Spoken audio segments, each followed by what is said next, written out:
Welcome back. This is our breakfast on Citizen TV. My next guest, I've got a group of very accomplished young people here who are Mandela Washington Fellows. Of course, this is part of the Young African Leaders Initiative, or YALI, launched by President Obama in 2010. It's all about empowering young people through academic coursework, leadership training, and networking. So everyone here, all my guests are Mandela Fellows. We want to start with introductions. All of you very accomplished young people. So maybe you can tell us names, where you're from, a little bit about yourself, and then we'll get into it. We'll start on this end right here. So my name is Mark Wambui. I'm a storyteller and a Mandela Washington Fellow from Kenya. I specialize in filmmaking, documentaries, and commercials. And my personal belief is that stories can change the world. Okay, welcome to the show. Next. Yeah, hi, my name is Caroline Echalsima. I'm a Mandela Washington Fellow from Tanzania. I'm the founder and CEO of Alpha Girls, and wow, teach girls how to code and to become tech entrepreneurs in Tanzania. Amazing. Yeah. All right, next. Hello, my name is Joseph Nguginyumbura from Kenya, Mandela Washington Fellow. I'm a CEO and a founder of Cleanster Company Limited, a soap manufacturing company whereby I recycle waste cooking oil collected from maybe restaurants and I make them into bar soaps, which is a multi-purpose soap. Okay, thank you. Thank you. My name is Anna Kariboye. I'm a Mandela Washington Fellow from Burundi, and I'm a social worker, and also I'm a founder of Makamba Agro-Pasture Youth Initiative. I believe agriculture is the key of success, especially in rural areas. All right, welcome all, and thank you for being here. Now, the thing about Mandela Washington Fellows is that you all were accomplished even before you became fellows, right? You're all doing very important work in your communities. So how did you first hear about the program, and why did you decide to apply? So for me, so my business partner called Victor Lo was the first Mandela Fellows. And just from his experience and his success, just from the network he gained and the exposure he earned, I think I was like, that's something I have to apply for. So I was lucky enough, out of the 5,000 applications, to be chosen amongst the 1,000 Africans from 49 countries. I mean, it's quite a privilege. Yes, yeah. Absolutely. Anyone else want to tell me how okay, you I would say that personally, I'm incubated at Chandali Innovation and Incubation Center, where Young African Leadership Initiative for East Africa Regional Leadership is hosted. So therefore it was easy for me to access the opportunities there.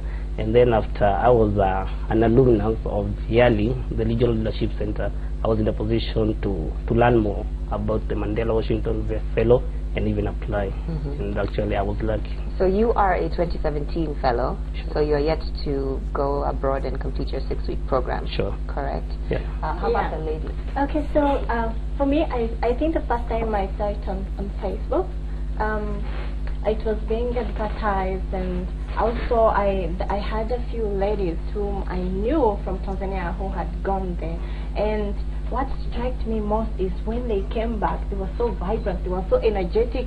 I mean, they were everywhere, and they were being promoted everywhere, and they were really different from how I was. And I was like, I really have to be in this program, and that's why I applied. Yeah. Okay, I heard it from a friend.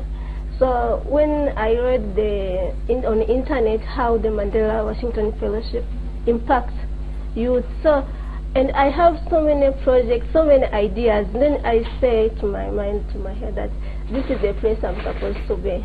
This is where I can get all the support that I need to accomplish what I want to accomplish. Yeah. So for those of you who've already completed your program, the opportunity to travel to the U.S., experience the 6-week academic and leadership program, how were you feeling before you went, and sort of what was that experience like for you? As for me, like before I went, first of all, like I mentioned, I'm the founder of Arts and Girls.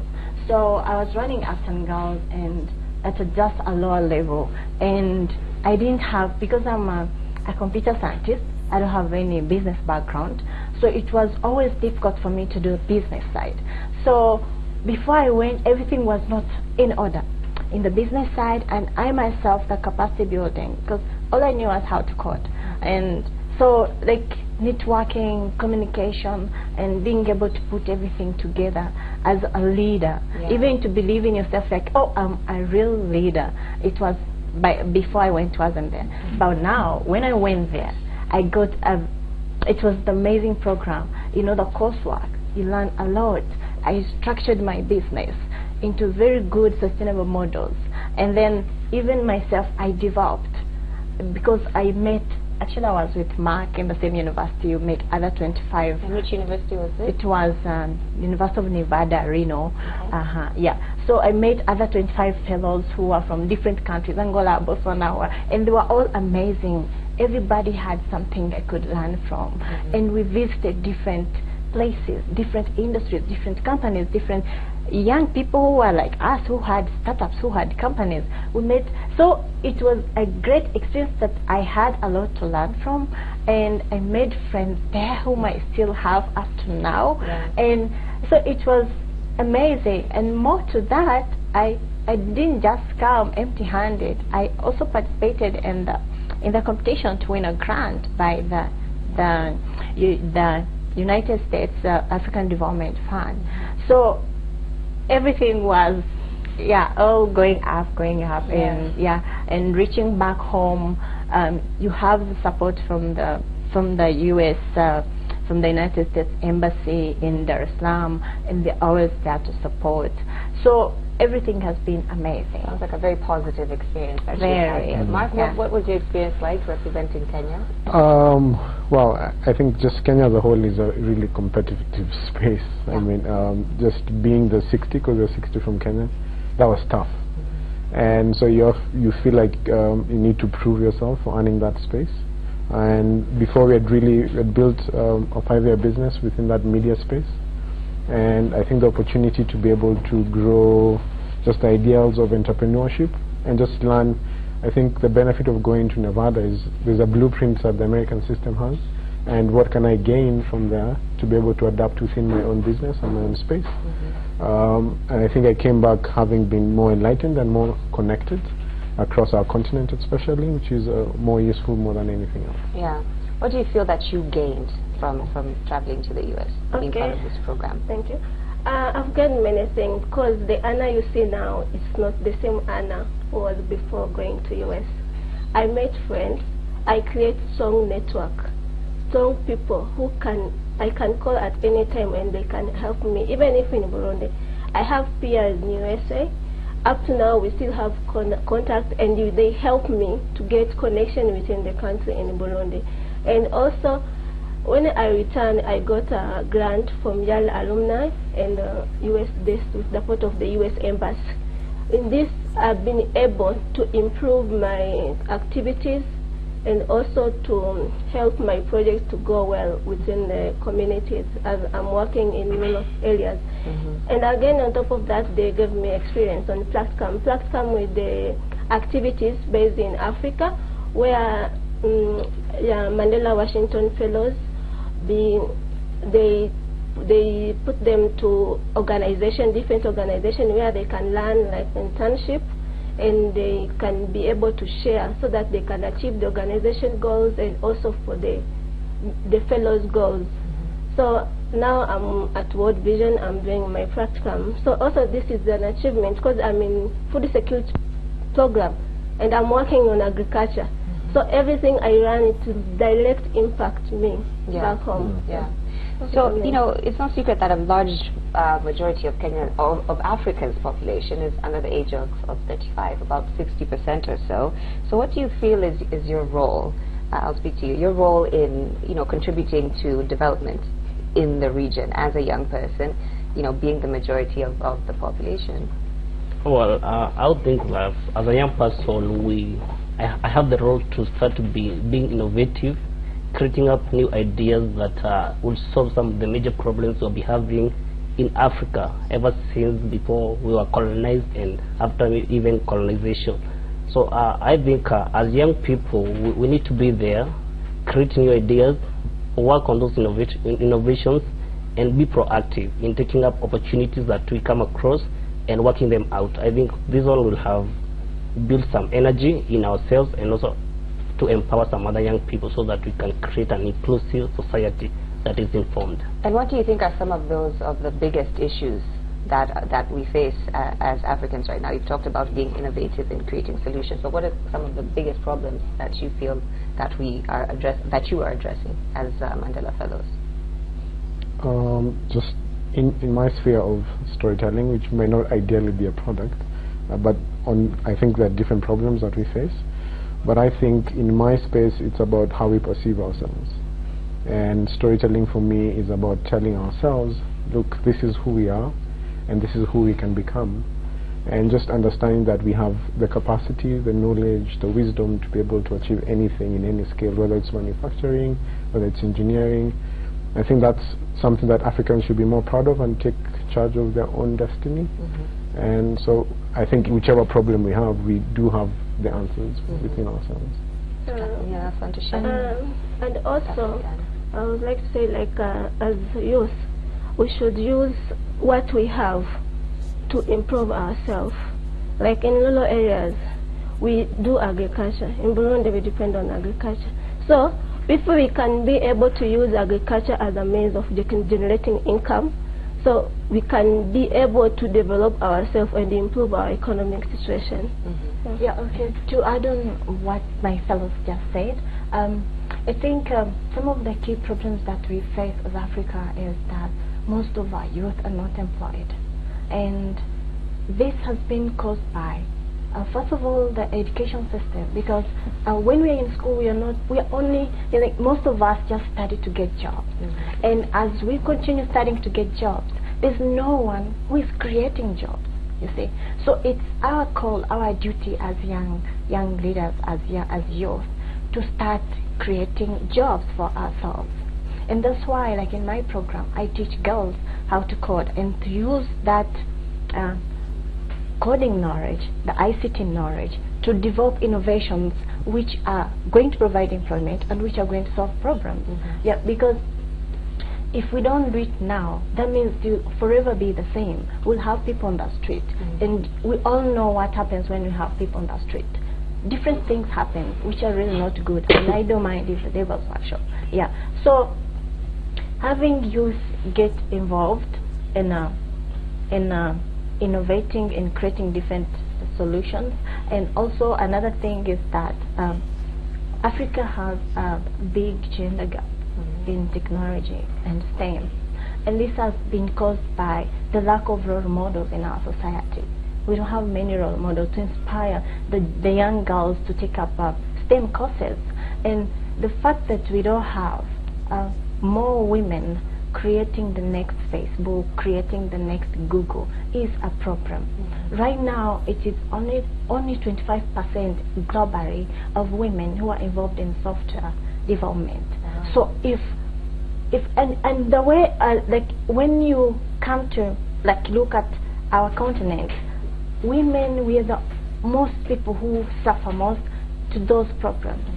And if we are not empowered, if the young girls are not supported to be able to learn how to solve those problems, to use technology which is shaping the whole world we are living in and we work in. So if they don't have those tools, those skills, then we will not develop. Yeah, and I think it's very important that you brought up the gender balance issue, because I was on the website for the Mandela Washington Fellows, and they said that in the past run, 50% of the participants were women, which I thought was very encouraging, and that they have, equal representation from both sides. Now, just moving on, do you feel the pressure of people labeling you the next leaders of Africa? That's a heavy burden to put on your shoulders, and saying that you are going to be the ones who are going to solve all these problems, you're going to bring development and all this type of infrastructure. Do any of you feel that pressure, being young African leaders? Actually, for myself, I take it as a responsibility that I need to do, because currently we are having these leaders, most these outspoken leaders they're becoming old, and very soon they'll not be in politics, they'll not be in business. So young people, as myself, I think we should be the next people who should be stepping in and to start off learning from maybe these a little bit aged leaders, what they'll be doing, and probably change some of the things that we have been seeing they're not doing the right way. And then we can convert them, maybe do them better to be the next leader. Actually, I think as young people, we have the responsibility to be the next leaders. Yeah. All right, so you call it a responsibility. Anyone else feeling pressure? In my case, I don't feel the pressure, because it's true. I'm the leader. I'm the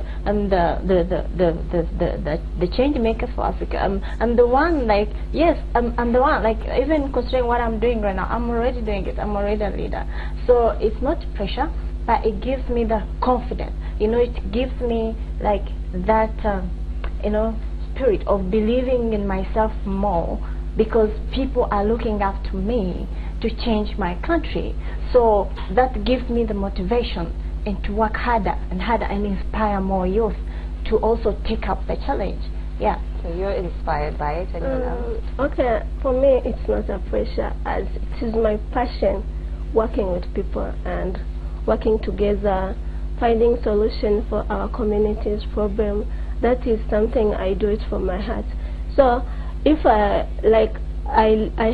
in my project, in my initiative, I'll have more than 100 youth who will benefit from the project. So I feel so blessed to have all these youth, I mean, depending on the project, and I know in few years to come also they will be able to stand for themselves and do something for the country.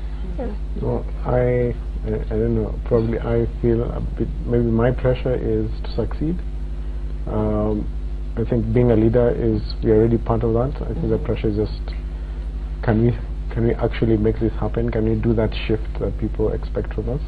And I think it's a challenge, but a challenge that personally I'm willing to take. And I think a lot of, how many are we, after June will be 3,000 Africans from 49 countries, and I think they will all be willing to put their best foot forward. Yeah. I want to speak to you about the importance of mentorship in your lives in general, because you've all spoken about how young people are benefiting from some of the things that you're doing. But just even in your journey specifically, did you have that, you know, a mentorship type of a relationship with someone who is able to encourage you and inspire you to, you know, get out there and do some of the great things that you're doing today? Anyone?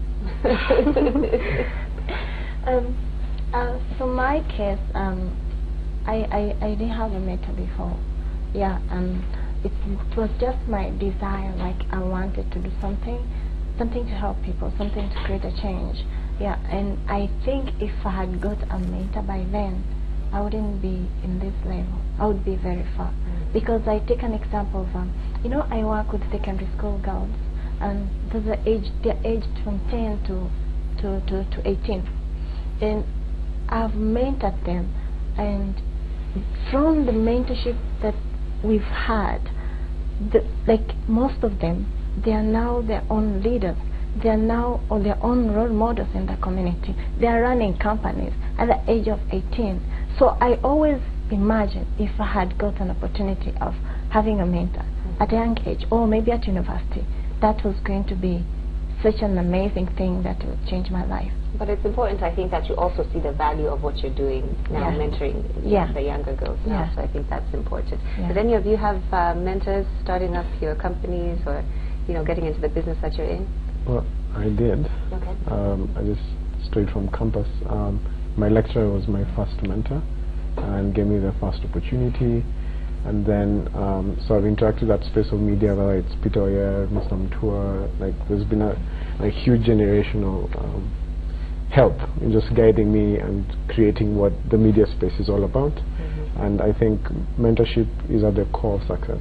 I don't think you can really succeed without having someone who's been ahead of you saying, I see where you want to go, and probably if you try this or this, it might help. Well, maybe to add on what he has said, I take mentorship very important. Personally, when I was in campus at Kenyatta University, I had joined a mentorship club, whereby you could get maybe a professor to take you through what you're doing in school. But perhaps most of them would encourage you to get employment, or rather you could share issues that you have. And later when I graduated, I got now a mentor in business. I have about 3 mentors in business, and I think currently I have about 6 who I can consult on so many things, because I think having a mentor is very important, because these are the people who have been there before you. Therefore, it's easy for you to take the next step because they already know what you expect or where you'll be stepping on. So I think the issue of mentorship, it's important. And young people, we should have maybe mentors. We don't have maybe to tell them, you're my mentor. We can just be watching what they are doing. And learning from them. I want to hear from you, what are your hopes for the continent? Because as the numbers continue to grow of Mandela Fellows across the continent, I think the impact is being felt in society, because each of you are bringing something new from your experience. What are your hopes as you look into the future of either the programs you're running, the businesses you're running, and the impact that you're having based on the experiences that you've had in this program? Do you want to go ahead, Hannah? Okay. For me, I think what I'm hoping for the continent, okay, especially in Burundi, it is the reduce of unemployment on youth, and also the reduction of street children and youth. I mean, learning to cities, leaving villages, up countries, rural areas, and learning to cities, thinking maybe there they will get better jobs. Yet it is the vice versa of it. So I'm hoping like one day people will be able to remain where they are, like in rural areas, and use what they have there so that they can create something better within their community, and with what they can be able to use, instead of learning another place, and when they go there they are not doing anything. They will just end up staying and just moving around. Use what you have, and you made that comment before, and I really think it's a very important one to make. We're taking final comments now. Your hopes for the continent and going into the program. Well, I'll say, when you look at these people who are going for this Mandela Washington Fellow, most of them, they are not selfish. They're either working for a community or with the community. Therefore, I think the future for Africa, it's about working together and empowering the other person. They talk about if you want to go far, carry some people with you. And I think in Africa, as long as we want to move very far and maybe catch up with the third world countries, we need to take up this role of involving our friends, other young people, the community, and maybe with doing this, we'll be in a position to grow together, stronger, and perhaps solve some of the challenges that we've been facing for so many years. All right, final comments? Okay, so, the Mandela Washington Fellowship doesn't just stop when we come. And also because it's a huge network. As you can see, there are many every year, many are coming in. And so that network, there's some fellows who are already collaborating, like from this country working in another country, working on something to connect the two countries together. So, for example, in my country, in Tanzania, we grouped ourselves for 6 fellows, and we are working on a project to help journalists understand the media laws and policies. And more to that, I myself am working with a South African Mandela Washington Fellow on providing content online for children in South Africa and in Tanzania to learn coding and to learn entrepreneurship. So those are things which will keep growing. Those are not the only things that are going to come up. I'm sure there are others which are already coming up. So it is something which is growing and to keep growing and growing. Okay, I have to move on to you because we're just out of time. I'm just going to let Mark speak one last time, just quickly here. Yeah, I think my last day where you have to meet Obama gives a speech, and you're all these 1,000 Africans in one room. And I remember sitting there and thinking, I dream of an Africa that is united. I dream of an Africa that believes in itself. And I believe of a prosperous Africa that will solve its own problems and grow itself. Okay. All right. Sadly, we're out of time here on Power Breakfast, but I do want to thank you all for being here. The Mandela Washington Fellows here, courtesy of YALI, and of course they have the East Africa Regional Conference is taking place this week, so there will be more networking, more learning, and things of that nature. Thank you all for being here. future leaders of Africa right here on Power Breakfast. And thank you so much for watching. Of course, Citizen Extra coming up next with Fred Indimuli. I'll see you tomorrow.